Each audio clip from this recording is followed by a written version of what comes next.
Dans la paracha qu'on lira, si Dieu veut, cette semaine, parachat Be'alotecha et Tanerot, évidemment tout le monde connaît l'épisode, n'est-ce pas, puisqu'il s'agit d'allumer la menorah, c'est-à-dire le candélabre, les Nishmat Pinchas Ben Moshe, et donc, il y a toute une procédure. Au même moment où on allumait la menorah, il faut savoir qu'on approchait la Ketoret, l'encens. Alors, le verset il dit précisément Be'alotecha et Tanerot, lorsque tu feras monter les bougies, les lumières. On ne dit pas lorsque tu allumeras, on aurait dû dire lorsque tu allumeras. Alors, avant de voir ce que lui propose dans en Shevat Torah, en vérité, on va dire les choses ainsi, très simplement. Lorsque tu ravives la flamme de quelqu'un, une Neshama d'Israël, c'est important, pas seulement de l'allumer, mais de la faire monter. Ça veut dire que tu es là, tu rapproches quelqu'un à la Torah, par exemple. Tu indiques quelqu'un qu'il y a Shabbat, qu'il y a une prière, qu'il y a les fêtes, etc. C'est pas suffisant uniquement de lui indiquer, c'est bien, c'est génial, c'est super, mais il va falloir Be'alotecha le faire monter. Ça, Be'alotecha Tanerot, c'est faire monter les lumières. C'est une symbolique, évidemment. Alors lui, il explique maintenant différemment. Bien sûr. Quand vous dites le faire monter, par exemple, l'aider en lui expliquant une prière. Exactement. Exactement. Tu vas lui dire, par exemple, important de faire une prière, mais lui, il ne sait pas exactement. Il sait, mais globalement, c'est pas exactement. Donc, tu essayes de le... D'accord. Il y a deux Hacham Menorah, Remezet la Torah. Maintenant, là, il explique comme ça, que la Menorah, le candélabre, c'est une allusion à la Torah. Comme c'est marqué, Arosé chez Arkim Yadrim. Dans la Gemara, c'est bien connu, dans Mavatra, la page 25, c'est écrit que celui qui veut être sage, il faut qu'il aille au sud. Et celui qui veut s'enrichir, il faut qu'il aille au nord. Et d'ailleurs, la preuve, c'est que la menorah représente la lumière de la Torah, puisque la Gemara va dire dans un autre passage, dans Shabbat, elle va dire, mais Dieu, il n'a pas besoin de lumière. Dieu, c'est lui qui éclaire, pas besoin de lumière. Donc, de là, on peut déduire que c'est une lumière spirituelle. Quelle lumière spirituelle ? La lumière de la Torah. Et donc, la menorah, techniquement, elle était placée au sud. Alors, pourquoi cette mitzvah est-elle donnée d'Afka à Aaron et pas à Moshe ? Si vraiment la menorah, encore une fois, elle représente la Torah, d'accord, et que c'est la lumière spirituelle, alors ça aurait dû être Moshe qui aurait dû l'allumer, pas Aaron. Aaron, c'est la branche des Kohen, Lévi ensuite. Alors il explique selon la Chassidut, il dit « Menorah chez l'asma on la Torah ». C'est vrai que la menorah, en tant que telle, représente la Torah. Itachem masam shebo menorah qui émet achena meira adam lomet Torah achatoa ena meira benishmato. Parfois, il dit terriblement, on étudie la Torah, mais la Torah ne nous éclaire pas. Normalement, la Torah est censée nous éclairer, mais parfois, on peut faire un texte, et ce texte-là, il n'a pas de portée sur notre neshama. Ce qu'on veut, nous, c'est un petit peu le cours d'hier soir, d'ailleurs, pour ceux qui étaient là, on a expliqué avant Mincha que en grande partie, la Torah sert à changer l'être humain, normalement à avoir plus d'empathie, plus de bienveillance, moins de colère, moins de jalousie. Normalement, la Torah, à Ma'or Sheba Marziro les Moutav, la Gemara dit dans Yerushalmi, elle dit que la lumière qui est en elle, dans la Torah, elle va le ramener vers le bien. Donc normalement, la Torah, elle devrait changer l'individu, mais parfois on étudie, on ne change pas. Un problème de compréhension, vous pensez ? Alors, il va l'expliquer justement. Alors il dit, c'est grâce à la tfila. C'est-à-dire il faut la Torah plus la tfila. La Torah elle-même, entre guillemets, ne suffit pas. Il faut demander à Dieu de réussir dans la Torah. Il faut faire une prière, des tfilotes qui vont aider à l'élévation de l'étude. Béchad la tfila, au moment de la tfila, medbonen adam begadolut ha'el ou beshiflut ha'adam. L'homme, au moment de la tfila, c'est comme une introspection, comme une méditation. Il pense à la grandeur de Dieu, n'est-ce pas, et à la petitesse de l'homme. Car Mevi à Adam et Asmon les débitou les yeshuto atzmin bifna boré. Lui-même, il est effacé totalement devant le boré, devant Hachem. Quand il fait la tfila, il se rend compte de sa petitesse, comme une fourmi par rapport à l'univers, aux galaxies, par rapport à l'humanité. Mais en même temps, il ne faut pas qu'il s'annule totalement. Parce que s'il s'annule totalement, eh ben, il n'existe plus. Justement, quand l'homme il comprend qu'il n'est rien face à la grandeur de Dieu, alors justement, là, la lumière spirituelle dans la Torah, peut le saisir et saisir sa neshama. Ça veut dire qu'on a dit deux choses. C'est que la Torah elle-même, entre guillemets, n'est pas suffisante. Il faut l'accompagner d'une prière pour faire monter. Ça veut dire faire monter la bougie, la lumière. Mais comment on fait monter? Comment on rallume cette lumière qui est en nous, qui représente la neshama? Grâce à la prière. Et comment par la prière? En comprenant la grandeur de Dieu et la petitesse de l'homme. Et c'est pour ça... Tous les plus grands, ils se sont annulés entièrement à Hachem. Exactement. C'est pour ça que la misa, elle est donnée à Aaron et pas à Moshe. À Aaron et pas à Moshe. Pourquoi? À Menorah Atzma et à Mesamelet et Liboud Torah. Donc la Menorah, encore une fois, le candélabre, représente en vérité l'étude de la Torah. Arrête Yeshua Yoter les Moshe. Donc l'étude, c'est Moshe Rabbeinu. Parce que c'est lui qui reçoit la Torah. C'est lui qui transmet la Torah. Mais Adlakat à Menorah, l'allumage de la Menorah, cette fois-ci, c'est Aaron. Pourquoi? Parce que c'est par la prière. Or, Aaron, les Kohanim, ils servaient dans le temple. Et la prière est appelée un service. Avodahi Shebalev. Service dans le cœur, c'est la prière.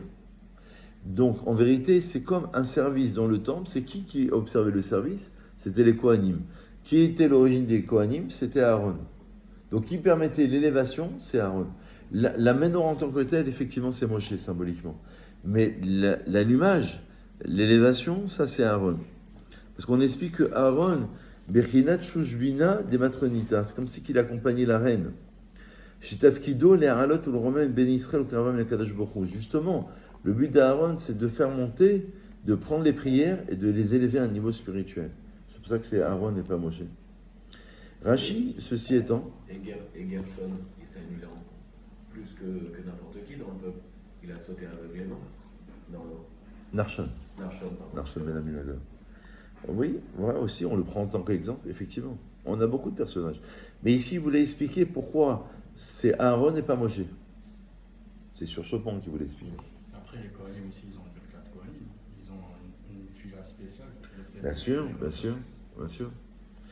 Dans Rashi explique, alors pour affiner cette idée, alors encore quelques 3-4 minutes et je conclus.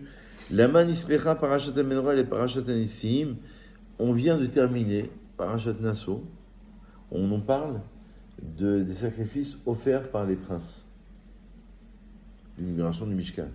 Et juste après, on en parle de la Menorah. Bon, il y a peut-être un lien, oui, c'est le Mishkan, mais quel est le lien plus serré? Rashi explique déjà, lorsque Aaron a vu la Chanukah Nissim, l'inauguration des princes lors du Mishkan, lorsque chaque prince a offert un sacrifice pendant les 12 premiers jours, d'accord? Chalcha Azdato, son esprit s'est affaibli à Aaron parce qu'il ne faisait pas partie de l'inauguration. Ça veut dire qu'en vérité, chaque tribu a été représentée sauf lui. Aaron, il n'était pas dedans. Alors il était un peu affaibli par ça, dit Rashi. L'Orum et le Shifto, ni lui ni sa tribu. Donc Dieu lui dit, c'est ça le lien entre la fin de la paracha de Nasso et le début des Be'alotecha. Je te jure, chez les Chag et de la Mishelahem, ta part à toi, Aaron, sera plus grande que la leur. C'est-à-dire, toi, tu auras une mitzvah d'allumer la Menorah. Alors, il reste à comprendre ce Rashi, en quoi c'est une part qui est plus grande d'allumer la Menorah que d'offrir un sacrifice lors des Korbanot Anessim, lors de l'inauguration du Mishkan. Moi, j'avais entendu un commentaire, là, il propose autre chose pour comprendre, c'est que la Menorah a existé pendant toute l'histoire du peuple juif, symbolisée par la Hanoukia pendant Hanouka, parce que c'est le seul objet de culte qu'on va utiliser, même après la destruction du temple. Alors, c'est pas vraiment la Menorah, c'est pas 7, c'est 8 branches, il y a des nuances entre les deux, mais la symbolique d'allumer un air va exister, et d'ailleurs, la symbolique, elle est très forte, parce que ça veut dire rajouter de la lumière dans un monde qui est obscur. Vous savez, on vit des temps qui sont très durs, là, l'antisémitisme, des rabbins qui se font agresser, etc. Donc, il y a des choses qui sont très dures. En même temps, tu peux dire, ouais, mais on a la fin de la nuit.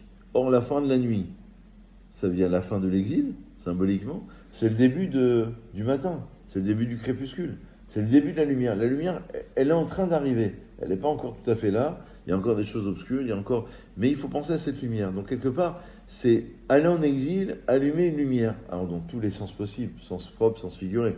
Lumière, ça veut dire raviver une âme, raviver une flamme, pour nous-mêmes, rajouter une mitzvah. Mais lui, il explique autrement. Il dit comme ça. Le lien entre les deux parachutes, encore une fois, entre la fin de Nassau qui parle l'inauguration du Mishkan, avec le début de Be'alotecha qui parle de la Menorah. Il dit justement, c'est très beau. Le fait que la tribu de Lévi n'ait pas été associée, c'est ça le problème, dans l'inauguration du Mishkan, l'Ogarma Chalishut Adarat le Aaron n'a pas provoqué un affaiblissement de compréhension du Da'at, la connaissance, chez Aaron. Parce que, parce que tout ça, c'était pour aider Lévi. Le Mishkan, c'est la liaison, comme le Beth Amikdash, le temps, entre le haut et le bas. C'est le point de liaison entre le spirituel et le matériel. Mais tout ça, c'était pour servir Lévi. Donc en vérité, tout ça, c'était l'inauguration. Elle sert à quoi? Eh bien, pour que les Lévi'im, Kohanim, puissent servir dans le temple. Donc puisse être le vecteur, la liaison entre le haut et le bas.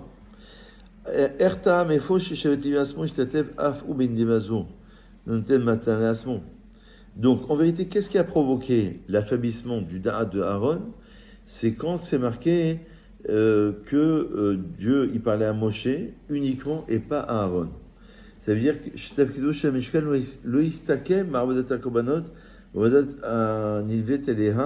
et là, il y a l'eau Gam Tafki Nosav, à Makom Shemenu Diber Kadash Moshe, à Yanogan et Moshe Rabbeinu Bilvad. C'est-à-dire qu'il y avait une liaison parfaite entre Moshe et Hachem. Et apparemment, Aaron n'était pas dedans. Quand Dieu s'exprimait à Moshe, il s'exprimait qu'à Moshe Rabbeinu. Il n'y avait pas Aaron. Aaron, il allait retransmettre le message, peut-être, oui. Mais dans la liaison, c'était une liaison directe. Donc en vérité, qu'est-ce qu'on apprend ici? C'est qu'il y a deux tafkids, il y a deux missions.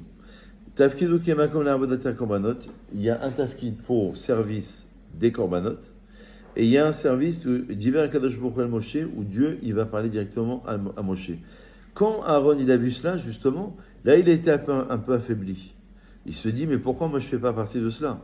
Donc justement, on va lui dire, non, toi tu vas avoir un mérite particulier, tu n'auras pas cette discussion avec Hachem, mais tu vas rallumer la flamme. Or le Nerot, on conclut sur cela, ce sont les initiales de Ner, ça veut dire de Neshama, Nefesh et Neshama. Et Roi, pardon. Ner, ça veut dire une bougie, une lumière, c'est Nefesh et Roi, les deux premiers niveaux de l'âme. C'est-à-dire qu'on va raviver cette flamme, on va essayer de la monter vers un Kadosh Baruch Hu. Donc si vous voulez, la bougie représente le corps, et le feu de la bougie représente l'âme, qui va s'élever jusqu'à un Kadosh Baruch Hu. Voilà, Hazak Baruch, c'est un début juste pour nous mettre en condition pour affronter cette paracha de Be'alotecha si Dieu veut.